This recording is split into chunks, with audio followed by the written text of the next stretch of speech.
Hello and welcome to Record Sports Hotline Live. My name is Daniel Cott, and as you can see, I am joined today by the luckiest duo in record sport at the moment, Scott McDermott and Keith Jackson. In Athens, guys, how's it going? Aye, we've got the wee Euro 2024 vibe going on. Working hard, I see. Well, always. You need to manage your downtime, Daniel. That's absolutely. What you're obviously there ahead of Greece against Scotland tomorrow night. Crucial questions. How much is the pint and how's the weather? Weather's quite cold, isn't it? Aye, it's sunny and bright, but you still need to put a heavy jumper on, so it's a bit strange. It's nice. Yeah. And the pint, is it a cheap pint? Is it all right? Or? Not in this hotel. Everywhere else in Athens is good, but this hotel's a bit pricey. Well, obviously, I hit Barbell last night, didn't I? Well, look, obviously Scotland were in an international. We'll check back in that a little bit later on, but I've not had the opportunity to grab both you guys since Sunday after Rangers' big win at Celtic. Scott, in particular, I wanted to speak with yourself just because your column, which is on Record Sport Online this afternoon, I would go as far as to say it's essential reading for Rangers fans. You mentioned that, and it's a big call, but I think you're spot on, that there was shades of Walter Smith and Barry Ferguson at the weekend. Oh, 100%. That's that. I've just said in the column that I think pragmatism is one of Barry Ferguson's biggest qualities. It will be one of his biggest qualities going forward as a coach. And Walter was pragmatic. Other managers that he worked under, like Alec McLeish, pretty pragmatic. No, we're not talking about fancy football and philosophies here. We're talking about getting the job done and getting wins, working with what you've got, and getting the absolute best out of them. And I don't think you could argue against the fact that that's what Barry Ferguson did at Celtic Park at the weekend. No one gave Rangers a hope really going into that game, especially after extra time against Fenerbahce. No doubt there'd have been bumps and bruises after the European game. I've said in the piece, and I think Jack will back me up on this, I'm pretty sure that if Philippe Clement was still in charge, 2 or 3 of those players wouldn't have started. There you go. Wouldn't have started at Celtic Park, just down to sports science and managing minutes and stuff like that. But you get the impression Barry Ferguson's not interested in that. And listen, that's not what the purists and the kind of football hipsters will want to hear. But by God, he got the job done with an unbelievable performance, unbelievable result. Squeezed every ounce out of some of those players. I think the guys that came off at Bally, Ellen, who's no long back for injury, Cerny, who's seems to have been kind of running empty in the last few weeks, but he's getting a tune out. And you mentioned Walter Smith. It's too early to make comparisons, but it did remind me. Me and Keith spoke about this yesterday. It reminded me of a game back 2007 when Rangers went to Parkhead just after Walter Smith had come back for his second stint as manager. They were 17 points behind in the league. The title was gone, but they had to go and put a marker down for the future. And they went to Celtic Park with a patched up team. I mean, fans will remember Philip Sebo starting up front, for instance, when he was so far in the picture, couldn't score. Put in a big shift for them. He helped goal. So it just kind of brought back memories of that. And as I say, listen, I'm sure you guys have mentioned on here in the last couple of weeks, I mean, Barry Ferguson's done himself no harm at all in terms of potentially getting this job on a full-time basis, which seems remarkable. But us get it, I genuinely think that his approach, he's kind of back to basics, this pragmatism I'm talking about. That'll be one of the main reasons why he might get it. Walter Smith always had one bit of advice for every Rangers manager that came into the job. He'd sit down with them and they'd say, right, what's the secret here? He'd say, look, there's one thing you can do as a Rangers manager, find a way to win. Yeah, that was it. It wasn't philosophies, it wasn't systems, it was just find a way to win. And that's exactly, I think you're absolutely spot on, Scott. That's exactly what Barry Ferguson managed to do at the weekend there was find a way to win. And who knows what happens now with the takeover.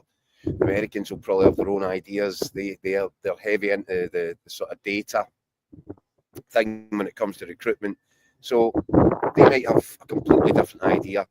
But I think I just said Barry Ferguson has given them a difficulty. He's causing them a problem because even if they've got their own ideas, how do you actually tell Barry Ferguson at this point, you need to step aside? When the fans are behind him, when he's reconnected the team with the support. So it's going to be fascinating. I mean, a couple of comments on it. Scott McDermott writes in saying, it just shows with Rangers and Celtic, you need people who live and breathe those clubs. Foreign managers just don't get it. And this one, Paul McCallion says, shades of Walter Smith might sound a bit dramatic, but I think Scott's right. Celtic have dominated this entire century so far. We need to re-establish what it means to be Rangers and actually reintroduce the standards that were commonplace under Walter and many before him. We spoke about this yesterday, Daniel, just the flight over. I mean, Rangers and Celtic are unique clubs. No, the old firm environment is unique. I think Scottish football is even unique in terms of what it takes to be successful. Now, whether the Americans coming in will realise that, whether it will influence their decision with Barry Ferguson, who knows? But I think you do need certain qualities that maybe you wouldn't need in other leagues at other clubs. And just as the caller's saying there, when I think back about the best Celtics, for instance, have all been people in my lifetime anyway who have had Celtic at heart. Yankee Neil Lennon, Brendan Rodgers, Mark O'Neill. I know Ange Postecoglou is maybe the kind of outlier there, but even Ange coming in had a real understanding of British football, obviously English speaking. Gordon Strachan's another one. So I don't think you can just dismiss it and say, no, listen, they will scour Europe, no doubt, and as Jacko says, they've got a database of managers. But it's how suited these people are to Scottish football, to Rangers, to a unique league where, let's be honest, only two teams can win it. And one of the big things Barry Ferguson's got in his favour is that he totally understands that. He understands the game, he understands the club, he understands what it takes to win. And it's still very early days, but he's shown wee signs of that, early in his tenure, positive signs that he does get it. And not only that, he can get a tune out of these players, which Clement obviously wasn't getting towards the end. The other kind of domestic issue that we need to touch upon is the Vaclav Cerny Watergate fallout, which seems to be rumbling on and on. We didn't actually talk about this, Keith, on the show after the game on Sunday, but it wasn't a thing at that point. Exactly, I know, that's the thing. It's mad how much it's grown in just 3 days, but he's actually broken his silence today, Vaclav Cerny. I don't know if we can see the quote that he made earlier on. He says, I find it a bit absurd. The stands are so close to have open water. I didn't even know what was happening at that moment. I just ran. It's a derby.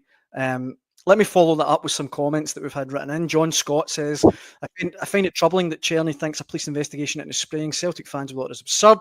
Does he not realise it could have created a flashpoint which could have led to a riot? Barry Ferguson said he wants his players to understand what an all-fair game means. He's clearly not doing a good job. I'm finding it hard to get too excited about this. It is what it is. He celebrated a goal. I'm sure that he regrets the fact that he squirted water and it's gone on some supporters, but it's a massive overreaction, the whole thing. I don't know. As I said, I'm struggling to get too excited about it. I hope that it doesn't become something bigger than it actually is. Maybe if the police speak to Vaclav Cerny and they say, look, you shouldn't do that, whatever. Surely it's a case of you come out and say, look, I apologise, it wasn't intended. I got carried away. Think about my actions in the future. I mean, surely that's it. Well, just on that, William Hutchison writes in saying, so Celtic fans should just laugh it off as it was only water. Okay, then next Old Firm game, we score a winner and a Celtic player grabs a bottle of water and soaks Rangers fans in celebration. Will they see the funny side? I doubt it. So, Well, Daniel, unless I'm very much mistaken, I think there was a whole bunch of missiles that were thrown at the Rangers players that's a fair point. after the final whistle, and that's a lot more serious than somebody squishing a bottle of water. Yeah. And so, you know, there's a tendency, whether it's Rangers fans, Celtic fans, whoever's fans, to get all high and mighty and a bit pious about things. And they think it's fine to scream abuse at people for 90 minutes. Terrible stuff. But if somebody chirps back, if somebody answers back, then get the police involved. This to me is a massive overreaction. Doesn't reflect well on anybody. Probably doesn't reflect that well on Cerny. Shouldn't have done it. But for us to be having police investigations into this, it's a bit mad, It's a bit mad. It's ridiculous. It's ridiculous. I completely agree about the police investigations. Like, I think it is a bit over the top. But they should go and investigate the guys that were throwing whatever it was, coins, lighters, vapes, whatever it was. I mean, that's a more serious act. So what do you get charged with the police for? Spraying water. That's a huge charge. First degree scushing. Well, we used to do that. We used to do that in the summer. You get either a wee lemon jiffy or a liquid bottle. That was fun. I really don't understand people getting so excited about it. Having said all that, what is your gut feelings in terms of, do you think you'll get a ban? I'd be amazed if we get a ban, honestly.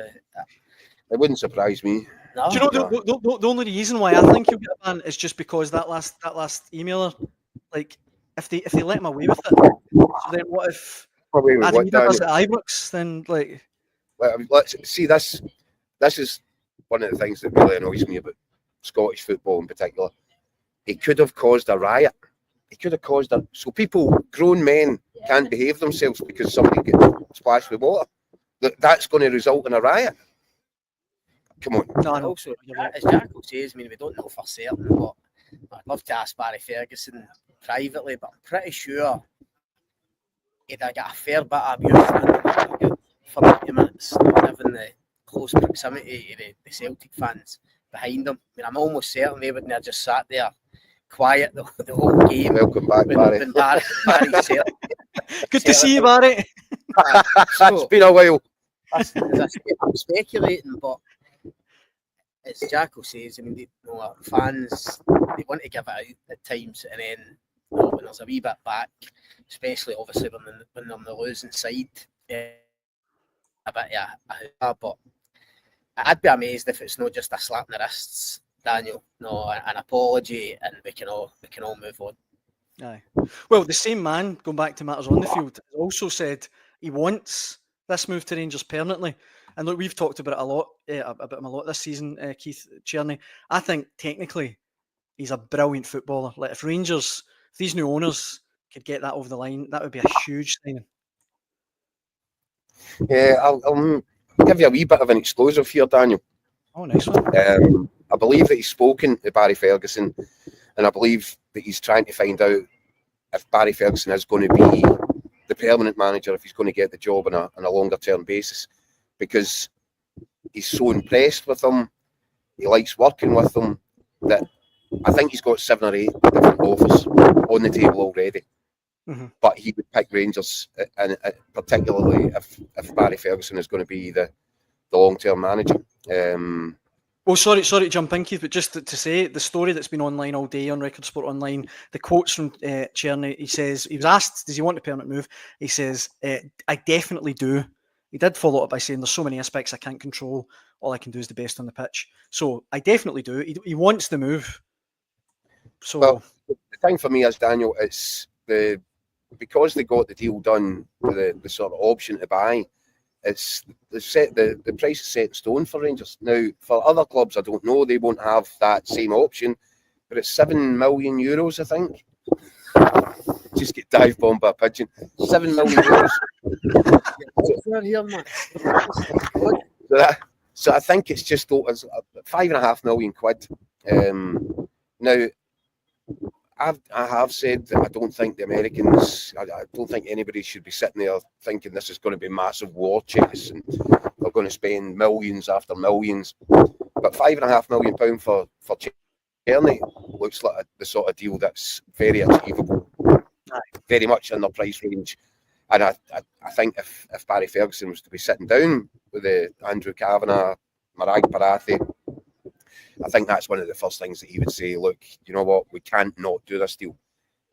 He's a so I think it'd be a great marker as well for the Americans in terms of the fans as well. Yeah, because that's a deal that probably won't get done under the current regime. Yeah. But a deal that the Americans come in and they can bankroll it. So yeah. Because I mean, on that, Keith, I couldn't see the current Rangers paying £5.5 million for one player. Not going to happen. Not going to happen. So the way that Cerny makes this deal, or this deal happens for Cerny, is with the takeover. And as I said, I don't expect the Americans to come in and go crazy and spend silly money, but £5.5 million for a guy, an absolute no-brainer who's already proved. That's what's good. That's the Yeah. key thing. Set on it. It's always a risk. It's always a gamble, but especially if it's a player coming into a new league, a new club, and you're not quite sure what you're going to get or if he's going to hit the ground running. With Cerny, that's guaranteed. How much did they spend in proper? £1.5 million. Yeah. Well, I guess we'll see. Not quite settled. Yeah. I'm trying to suggest that's 1.5 badly spent. Well, as I say, we'll see with Vaclav Cerny. We'll see what happens. But on to Scotland, guys, because of course that is why you are in Athens. Let me start you with this comment. The Acropolis, by the way. I was going to say we can't quite make it out, but that's the Acropolis there. Yeah, right there.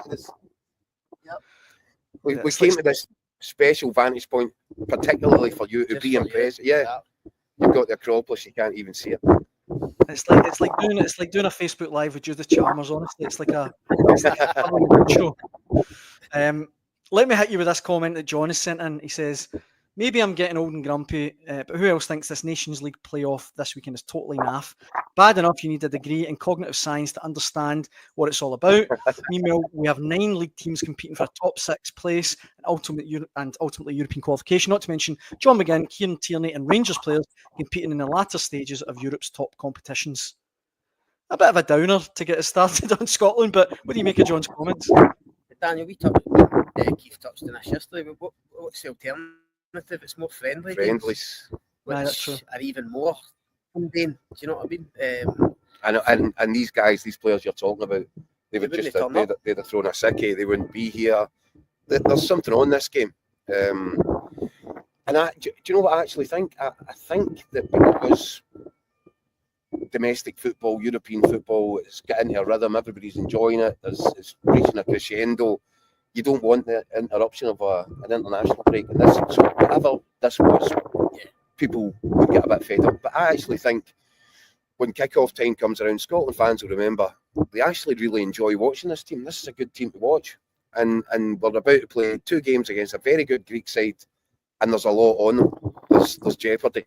So I also think the fans have enjoyed watching Scotland in the top tier, playing against the top teams, and that's ultimately what's at stake over these two legs, is to stay in the top tier. And if more of those games like we had against Portugal and Poland, people like that, so no, I think there is a bit at stake, and I know there's different views on it. Daniel, I'm sure, I think you've said your colleague Michael Gannon's maybe got a different view, but I think it is important for Scotland to stay in the top tier, and I would prefer us to be mixing it with the big boys. No, even if it does mean you get a sore face every now and again, I think it's helped us. The level of our performances against these sides has just got steadily better. Yeah.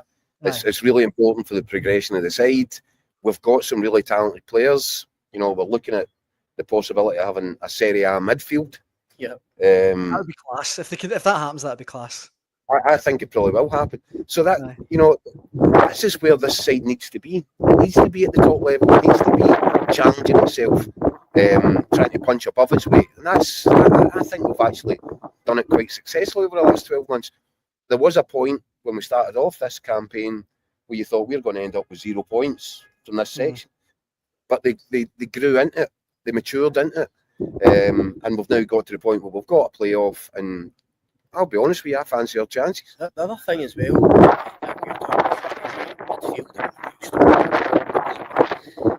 was just thinking about this today in terms of what the team might be, what they kind of set up. I'm looking at now, centre backs a position where we've kind of struggled. I'm now thinking if it's John Souttar and Scott McKenna would probably be my first choice central defensive partnership. You talk about a guy who's now playing every week with Rangers. He's in the quarterfinals of the Europa League, along with a guy who's playing in La Liga every week against Real Madrid and Barcelona. And even that, I think, even defensively, we look as if we're moving on. We've got Kieran Tierney back fit, which is a massive boost as well. But that's going to be an interesting one, isn't it? What do we do with Kieran Tierney? I was just asking that. How do you think that'll pan out? Steve Clark should only really play. We'd switched to a back four, and I think we'd all progressed, and it's looked better. So Tierney's back now. So what does he do? Does he just literally pick his best left back, or who he thinks his best left back is, and it's going to be Andy Robertson because he's captain, which means Kieran Tierney's on the bench, or does he try and fit him in? I think he fits him in. I think he goes back to a 5. And just share that thought, Scott. I don't know. I mean, it'd be a big call to go back to a 5. I think after, as I say, after the progress that it looks as if we'd made with we come back to the 4. I think fans, and even players, I think sounded happier going back to the 4. So to switch it again to the 5 just to accommodate Tierney, I'm not sure. They will get your best players in the team. That's what you do. And when we were talking about this like it's a set 5, it's not. When Kieran Tierney plays in that position, he's got license to go, and there's been games where he's turned up almost on the crossing balls into the box from the right. That's how much license he's got, freedom to go, and I think he becomes a really big weapon for us in that team. And I find that when you're coming up against that, how are you supposed to plan for that? That you've got a guy playing left side centre half, but he's got license to go wherever he wants in the pitch. I think we're probably better with him. Or does he? I mean, I know it sounds defensive, and it's probably, I'm not saying I would do it, I probably wouldn't, but Arsenal played him left wing. Left an attack 3 recently. Now, we know he's got that brilliant crossing ability. He's not going to go and beat Ben with a bit of skill in that, but when he gets the ball at his feet, he puts in a brilliant ball. So I don't think the position would be too easy. Steve might think coming here against a good Greece team, probably a difficult kind of atmosphere. Maybe defensive with Robertson back, Tierney wide left. That's an option for him as well, and that would allow him to stick to the back 4. Well, Ryan Christie suspended, isn't he? Is that right? Ryan Christie's, I think, is suspended, and we don't Doak. Yeah. So you could look at Kieran Tierney and just think, I wonder if there is a role for him. Not saying he's going to do what Ben Doak does or Ryan Christie, but there could be a more advanced role, but it allows you belt and braces in terms of defence. If the Greece are putting us under pressure, you've got Kieran Tierney and Andy Robertson. And that's it. And it also allows you Tierney gives you that great option. Do you know what I mean? Go back to the 5. See, just going back to, you mentioned there that Michael Gannon on last night's show said that he'd actually rather Scotland were relegated. Fraser Wilson, to be fair, said that he still thinks it's the pinnacle, and he kind of shared your guys' opinions that he wants to be in the top flight. Kenny has written in saying, I completely agree with Michael Gannon. I'd much rather Scotland lost this playoff with Greece and were relegated to the second tier. Much better chance of actually winning games. Do either of you guys see any merits in that argument at all? No, because we've improved by being in the top league. What do you say to play against, all due respect, Finland? And what does that do for anybody? Exactly. I don't get that argument. I don't get it either, to be honest. I think it's a bit weird. I'd rather we tested ourselves consistently against the best. And if you want to progress and you want to get to tournaments, and not just get to tournaments, but do something when you get to the tournament. We've got to 2 Euros. We've actually not done very much when we've been there. But the more that you play against this top level opposition, the more that this team grows and progresses, the more able we might be to go to the World Cup and actually hang about for a while, as opposed to just get the first flight home. The last couple of little bits in Scotland that I need to get your guys' take on is, you mentioned that obviously we've progressed. I was going to say, for anyone watching, the wind has really picked up. We've been attacked by a hurricane in Athens, but I think we've just about got away with it. But you mentioned the defence is really coming on for Scotland. We know we've got a great midfield. It's just up front that perhaps we could do with a little bit more firepower. Is George Hurst the man that could fill that void? Oh, I've only seen big glimpses of him, Daniel, probably like most folk at Ipswich this season. He's up against Liam Delap in terms of getting a start. Delap's been brilliant for them this season, even though they've struggled obviously at the bottom of the Premier League. But he's obviously got attributes that Steve Clark and John Carver like. I mean, Carver spoke the other day, but obviously with Lyndon Dykes been missing, Hurst maybe gives them a wee bit of physicality that the other strikers maybe don't have. So listen, it's worth having a look at him. He's highly rated. I think he played with England right up to under 21s. They obviously thought pretty highly of him to a certain point. And I do think we need to try and take advantage of these situations. The more good players we can get in, the better. And as you say, the strike department have been a wee bit short. So he might just give us something a bit different. He won't start though, will he? No, he'll not. No. Shea Adams will start. Aye. And Shea Adams is another guy that's improving just by moving to Italy and experiencing that. I get the feeling that Hurst might be more of a natural goal scorer. I think he's got an old-fashioned number 9. Isn't he is. So he'll give you the physical attributes. He'll do what Lyndon Dykes does in terms of taking it to a central defender and giving him a physical challenge over 90 minutes. But I suspect that he might be more of a natural predator as well. But having said all that, I'm picking Shea Adams all day long. He's leading my line. But it's good to have good season, isn't he? We're really, and that has been the thing. We've got top class midfielders, so much so that you're having to leave real good players on the bench and out the team. Up front, it's just a bit where somebody can really stake a claim. But I'm interested to see what Shea Adams looks like after what's that now, 8 months. Yeah. He's got nine goals in Serie A this season, Shea Adams. So it's a proper good campaign that he's had out there. It's not phenomenal, is it? It's not 20 goals. No, but still good though. I mean, still one of the top 5 leagues. 9 goals, decent. Aye, it's also good. You're talking about the squad there. It's great that we can get Lennon Miller and James Wilson into this squad and get them on a trip like this, get them integrated, get them training with these boys. Embedded into it. Aye, I mean, for Lennon Miller, who we all rate really highly, I mean, he's been brilliant this season, the Scottish Premiership, but for him to get into a training session with John McGinn and Ryan Christie and Lewis Ferguson and McTominay and Gilmer, I mean, that's got to bring him on another notch, isn't it? Is there any chance? Is there any chance Lennon Miller gets game time? Do you think? I think he'll get game time. I think he'll come on off the bench. I'm not sure about James Wilson. I think James Wilson physically we might struggle with a step up to kind of top level international football, but he's got plenty of growing still to do. Lennon Miller physically, he's got the attributes. He'll be fine. It wouldn't surprise me if you see it kind of maybe not in this game over here, but maybe at Hampden. Depends how it's going. If here's hoping and are well in front in the tie, then I would like to think he would get some game time at Hampden, but it'll depend how it goes. You're right. If it comes right down to in the ties and the balance, and he needs to put on another midfielder, it's probably Kenny McLean. Aye. I would love to see him get game time though. I think he's a brilliant player. And I think he might over the course of these 2 games. I think he might get some time in the pitch and pick up his first cap. Fingers crossed. Guys, I'm chatting to you just before you went to the Scotland pre-match press conference, so I will let you both go. I was going to ask you for pre-match predictions there, but I'm hopeful I'll be able to catch up with you both inside the stadium tomorrow night.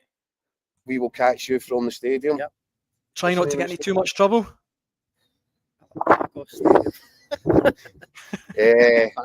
listen, we'll not get into any trouble. It's just the only thing is starting to touching near hypothermia here. I need to go buy a duffel coat or something. But listen, you could just give each other a wee cuddle, like back in the Euros. It's good. It's dead cute seeing you guys together. It's really cute. That goes without saying. That's standard time. No, guys, listen, thanks so much for joining me all the way from Athens. Hope you have a good night tonight. Hope the pressers go well. And I'll catch up with you tomorrow. Cheers, Daniel. Cheers, Dan. Thanks for watching at home. As I say, we'll be back to do it all again at 6 p.m. tomorrow. Cheers. Ed,